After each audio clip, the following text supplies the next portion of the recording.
Hello everyone, আসসালামু আলাইকুম। কেমন আছেন সবাই? জলপাইয়ের আরও একটি আচার রেসিপি নিয়ে চলে এলাম। জলপাইয়ের এই আচারটা তৈরি করার জন্য আমি বড় সাইজের কিছু জলপাই নিয়েছি। এবার জলপাইগুলোকে একটি গ্রেডারের সাহায্যে গ্রেড করে নিব।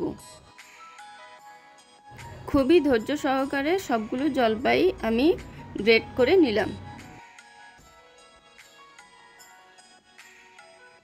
এই আচার তৈরি করার ক্ষেত্রে জলপাইয়ে কোনো রকম পানি থাকা যাবে না, তাই গ্রেট করা জলপাইয়ের কুচিগুলোকে আমি এবার একটু করে চিপে তার রসটা বের করে নিব। এই যে এইভাবে হাতের মুঠোয় নিয়ে আলতোভাবে চিপে আমি রসটা বের করে নিয়েছি।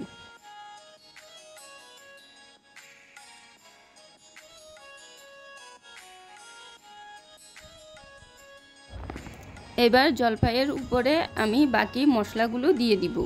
রসুন কুচি, আদা গুঁড়া, লবণ, শুকনো গুঁড়া মরিচ, হলুদের গুঁড়া, ধনিয়া গুঁড়া, জিরার গুঁড়া, চিনি 2 চা চামচ, ভাজা পাঁচফোড়ন গুঁড়ো এবং সরিষার তেল। এবার আলতোভাবে মেখে নিব।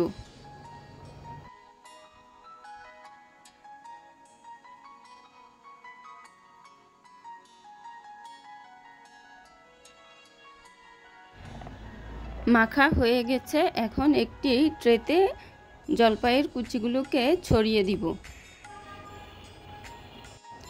এই জলপাইটাকে আমি একদিনের জন্য রোদে হালকাভাবে শুকিয়ে নিব। আমার বারান্দায় খুব সুন্দর রোদ আসে, এখানে আমি একদিনের জন্য জলপাইটাকে শুকাতে দিলাম। শুকিয়ে যাওয়ার পর দেখুন কেমন ঝরঝরে হয়ে গেছে।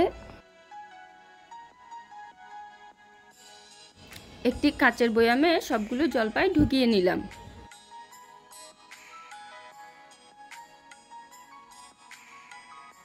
এবার একটি প্যানে পরিমাণ মতো সরিষার তেল দিয়ে 1 চামচ পাঁচফোড়ন দিলাম ও 2 থেকে 3টি শুকনো মরিচ, রসুন কুচি দিয়ে ভালো করে তেলটা গরম করে নিলাম।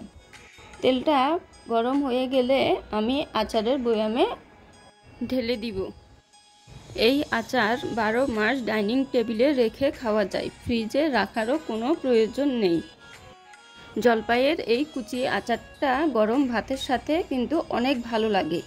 মিষ্টি একটু কম হওয়ায় যে কেউ ভাতের সাথে খুব মজা করেই খেতে পারবেন। জলপাইয়ের আজকের এই কুচি আচারের রেসিপিটা আপনাদের কেমন লাগলো অবশ্যই কমেন্ট করে জানাবেন কিন্তু। খোদা হাফেজ।